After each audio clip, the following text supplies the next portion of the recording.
O que já dá pra gente já puxar o primeiro filme dele, que é basicamente construído em cima de diálogos, né? Que é em 92 ele juntou ali uma grana, né? Se não me engano, US$ 60 mil, escreveu um roteiro lá, né? Na verdade, ele já havia vendido alguns roteiros dele para Hollywood, mas esse ele queria dirigir. E ele pegou esse roteiro do Cães de Aluguel e ele iria fazer o filme. Ele seria o Mr. Se não me engano, ele seria o Mr. Pink do filme, e ele faria esse filme junto com amigos, né? Seria uma produção totalmente amadora. Só que esse roteiro de algum modo acabou parando na mão do Harvey Keitel, né? Que já era um ator grande lá em Hollywood, já tinha trabalhado com o Scorsese, e o Harvey Keitel entrou como produtor aí no filme, e ele acabou tendo mais de 1 milhão para fazer o filme, se não me engano, 1,5 milhão. Aí saiu Cães de Aluguel, né? Que pra mim ele já começa com um dos melhores filmes da carreira dele, que assim, já tem um elenco que ele repetiria, né, em vários outros filmes. Tem o Harvey Keitel, Tim Roth, o Steve Buscemi, Michael Madsen. O Michael Madsen tá em quase todos os filmes dele. E assim, é um filme que se sustenta basicamente, e mais pra frente ele iria até exagerar isso um pouco a mais nos Oito Odiados, né? Mas que basicamente se sustenta em cima do diálogo, cara. Então assim, as cenas mais marcantes do filme são as cenas de diálogo, né? Que tem aquele começo onde eles estão na mesa conversando e tal. E só antes de entrar propriamente no filme, basicamente a história é que tem esse grupo que vai fazer um assalto, ninguém sabe a identidade real um do outro, né? Eles têm codinomes que são cores, né? Então tem o Mr. Pink, o Mr. Red, o Mr. White. Inclusive tem uma discussão muito boa na hora de ser o Mr. Pink. O cara, por que eu tenho que ser o Mr. Pink? Eu não quero ser o Mr. Pink, não sei o que é muito bom. E algo acaba saindo errado na hora do roubo, e eles confiam que tem um traidor entre eles. Mas o mais genial é que ele não mostra o roubo. A gente começa o filme eles planejando o roubo, e depois só mostra que deu alguma coisa errada, eles chegando no galpão, e daí o filme se segue, né? E assim, se sustenta basicamente em cima dos diálogos do Harvey Keitel, Michael Madsen, Steve Buscemi e Tim Roth, né? Cães de Aluguel, cara, tem essa primeira inversão. O grande trunfo do filme é exatamente isso. Ele não só pelos cortes invertidos, que depois a gente vai ver aí em outras obras do Tarantino, mas assim, não só por conta da não linearidade do filme, esses cortes, essas inversões, esses flashbacks que ele vai fazendo, mas principalmente porque assim, não se concentra, diferente da maioria desses filmes de assalto, planejamento de roubo e tal, não se concentra no pré-assalto. É exatamente no planejamento ou na execução, se você for ver a maioria desses filmes de crime, de roubo e etc. Aqui não, a tensão toda do filme e a concentração do roteiro, do ápice, as tensões todas, já se dá no pós-assalto, quer dizer, é tudo como o que acontece depois que um assalto deu errado, entendeu? Todo o mote do filme, toda a estrutura do filme é construída para você acompanhar uma coisa que você já sabe que deu errado, entendeu? E aí toda a concentração fica nesse final. E aí, a partir daqui, para onde vamos? E isso já é a primeira quebra assim, linear de roteiro, que fica genial. Se fosse simplesmente um filme início e fim, assim, que tivesse uma cronologia linear, assim, seria um filme bem comum, talvez até bem assim, medíocre. Agora, exatamente essa característica que o Tarantino já mostrou no primeiro filme fez toda a diferença, entendeu? Porque aí você vai descobrindo coisas do personagem que vai fazendo você entender melhor a posição dele no grupo, entender melhor as motivações, você começa a desconfiar porque tem exatamente um infiltrado ali, e aí você não sabe inicialmente quem é, e exatamente isso possibilita a não linearidade do roteiro, que possibilita você ir conjecturando sobre isso, né? Uma coisa que me chama muita atenção nesse filme é a questão que o Eric falou, né, tipo, dos personagens, tipo, eu acho muito marcante visualmente ele, sabe, tipo, cada um tem seu nome ali, Mr. Pink, Mr. Red, Mr. Brown, Mr. White, aí todos estão de terno, cada um tem sua personalidade. Eu não lembro qual que é aquele lá que tortura o cara que tá amarrado na cadeira, não lembro. Rick Vega, acho que é o nome dele. E aí você pega esses personagens e você coloca eles num dos gêneros que a maioria das pessoas gosta, tanto em cinema quanto série, que é o, entre aspas, heist, né, um assalto, mas tipo, você não precisa colocar eles no meio de um assalto, né, você coloca eles no pós-assalto. você constrói toda a atenção ali, isso é muito foda, sabe? Tipo, esse gênero de filme tem um público bem grande. É só você ver, tipo, a série aí, Casa de Papel, tipo, tem um público enorme, enorme, enorme. Sim, E com a diferença que esse esse- aqui é bom. É lógico. E de novo, os diálogos, né, cara? Porque é isso que o Kel falou, logo ali no começo, assim, já marca o que veria também ser uma das marcas registradas dele aí, é que é diálogos super interessantes sobre assuntos a priori totalmente desinteressantes. Não, eu acho assim, cara, a cena inicial do filme, que é eles lá no restaurante, tem duas conversas que eu acho simplesmente geniais. A primeira é eles conversando sobre a música da Madonna, e a segunda que eu me identifiquei, que se não me engano é o Steve Buscemi que fala, ele não acredita em gorjeta. E eu também não acredito em gorjeta, cara. Eu acho genial essa discussão, porque o cara ele já é pago pra fazer aquele trabalho, ele não precisa ganhar gorjeta. Porra, essa cena toda da mesa, e ela é muito legal porque assim, todo mundo tem seu tempo de falar ali, todos os personagens. Naquele pouco tempo que você conhece eles ali, já dá pra sacar a personalidade de cada um, cara. E ela termina com aquela cena emblemática, né, que depois ele usa bastante também nos outros filmes, que são todos eles andando assim numa câmera lenta, aquela música bem legal que toca, né? Então, esse começo do filme já te interessa demais pra você assistir o resto, né? A trilha sonora aqui também é destaque, né? Porque aqui não tem nenhuma trilha original, tal, igual ele vai fazer futuramente em Oito Odiados e algumas do Django e tal, mas tem, assim, ele pega músicas completamente alegres, digamos, de balada mesmo da década de 70 ali, e contrasta com as cenas exatamente opostas. Tipo, tem aquela cena do que o Michael Madsen lá está torturando o policial, cortando a orelha dele, enquanto isso está tocando a música super assim animada, tal. Ele consegue provocar assim um contraste de emoções nas cenas usando a trilha sonora de uma maneira espetacular nesse filme. E também tem a reviravolta lá, né, de que o Tim Roth é o agente infiltrado, né?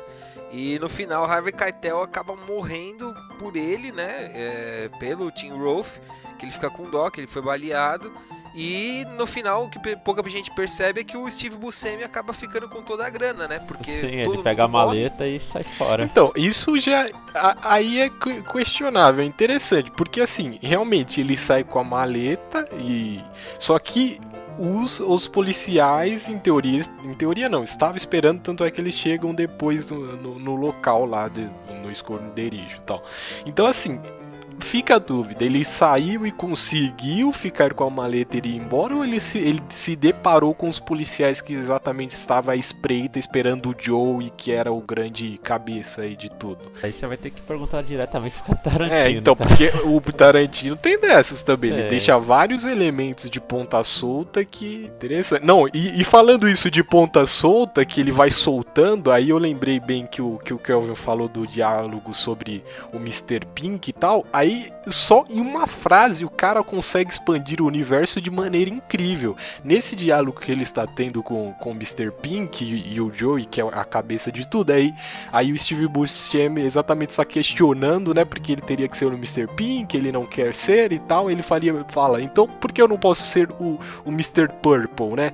Aí o Joey, que é o chefe, fala assim, porque existe um outro cara em um outro negócio que já tem o codinome de Mr. Purple, então você vai ser o Mr. Pink. Quer dizer, só nessa frase o cara consegue dizer, isso aqui é toda uma estrutura de uma máfia que tem outras pessoas fazendo trabalhos similares a esse, indicado por esse cara, então a coisa é muito maior do que só esse assalto, entendeu? Por isso que a polícia está atrás do Joe. Então o cara em uma frase consegue, pra mim, assim, expandir o universo do filme genialmente, sabe? E eu acho interessante que assim, esse filme, se a gente puxar na memória, ele parece ultra violento, mas ele é um dos menos violentos do Tarantino.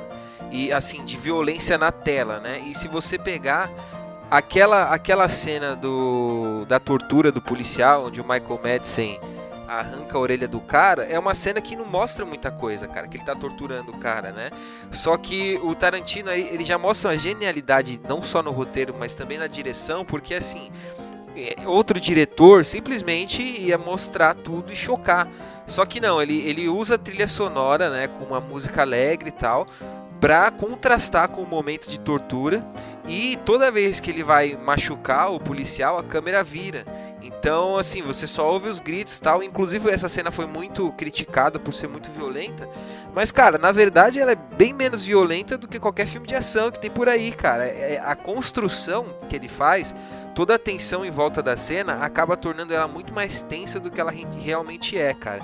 Então, assim, eu acho que pro primeiro filme dele, ele já mostra a genialidade. E é engraçado que, assim, esse filme é praticamente um filme amador, né? Ele tem ali uma produção bacana, ele é bem filmado, bem roteirizado e tal, mas é como se fosse um filme amador. Só que ele influenciou o cinema, cara, de uma forma gigante. Eu tenho pra mim que, por exemplo, um diretor como Guy Ritchie, que surgiu um pouco depois ali do Tarantino, é da mesma geração, né? E tá longe de ser tão autoral quanto o Tarantino. Mas o primeiro filme do Guy Ritchie, que é o Lock, Stock and Two Smoking Barrels, eu não sei se vocês já viram, é um filme com o Jason Statham, tem também aquele britânico alto que eu sempre esqueço o nome, mas é um filme total, ele é de 98, ele é totalmente assim na vibe do Tarantino e puxa bastante do Cães de Aluguel.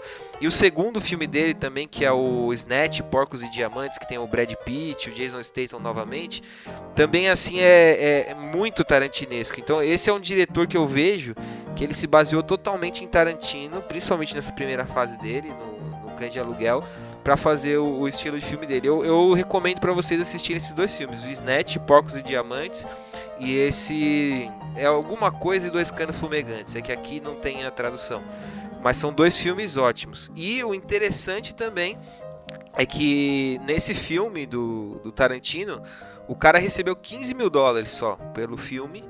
E foi isso, cara. Não foi sucesso de bilheteria. Acho que não passou em muitos cinemas. O pessoal fala até que ele era, assim, bem mal com esse assunto financeiro de grana, o Tarantino, né? Ele tinha problemas sérios, assim, de dívidas e tal. E daí começou uma virada. Mas aí, só pra fechar meu comentário sobre Cães de Aluguel, cara, eu destaco, assim, a atuação dos dois, cara, que é o Michael Madsen, porque eu acho que ele faz, assim, ele cumpre bem o papel daquele cara que é o psicopata, só que ele, ao mesmo tempo, ele não é aquele psicopata descontrolado que ficaria totalmente caricato, sabe? É bem incrível. O cara, em alguns momentos, é comedido e do nada o cara parece com um outro no porta-mala. Do nada ele está esperando todo mundo conversar enquanto está ali o Harvey Keitel conversando com o Ned Cabot lá, o filho do Joe, White, né? O Joe, o Mr. White e o Joe Jr. conversando, tal, porque ele chegou. Então, ao mesmo tempo, ele está ouvindo todo o diálogo tranquilamente. Aí os caras, só são os caras sair, ele vai lá e começa a mutilar o policial que está na frente dele, quase que queima o cara vivo. Então, é bem incrível. Ele não tem essa reação, esse overactor no primeiro momento, para não ficar um psicopata completamente descontrolado, mas é um cara que dá medo, porque ele tem ações realmente temerárias. E o outro, o Steve Buscemi, porque eu acho que ele é um dos melhores papéis dele para mim, porque o cara realmente, ele fica o tempo todo falando que ele é o profissional, e ele se porta, se você ver, como o profissional em ação mesmo. O único que se porta, na verdade, né? Exatamente, que se porta como cara, deu ruim, mas assim, a gente, entendeu? Nós somos uns caras que temos práticas nisso, entendeu? Em assaltos e em máfia, e então vamos se portar como tais. E enquanto os outros estão agindo de forma passional, o próprio Mr. White, o próprio, nem se fala, né? O Michael Madsen e o Mr. Blonde, e todos os outros parecem estar reagindo à situação, enquanto o Steve Buscemi exatamente está tentando colocar um certo nível de profissionalismo na coisa. Ele executa isso de maneira exemplar, ao meu ver. E também nesse filme você vê muitas características do Tarantino, que ele vai usar muito mais pra frente, só que de formas muito tímidas. Os diálogos são bons, só que é de forma tímida, que é no começo, tá? A trilha sonora marcante. Puta, esse filme é sensacional, cara. Mostra bem o começo dele. Se você gostou desse vídeo, saiba que ele faz parte de um podcast chamado Provocast, onde falamos de cultura pop sem lacração. O link para esse episódio na íntegra está aí embaixo na descrição do vídeo. Entre lá no site e confira todos os outros episódios. Não esqueça também de deixar um like, se inscrever no canal e compartilhar este vídeo.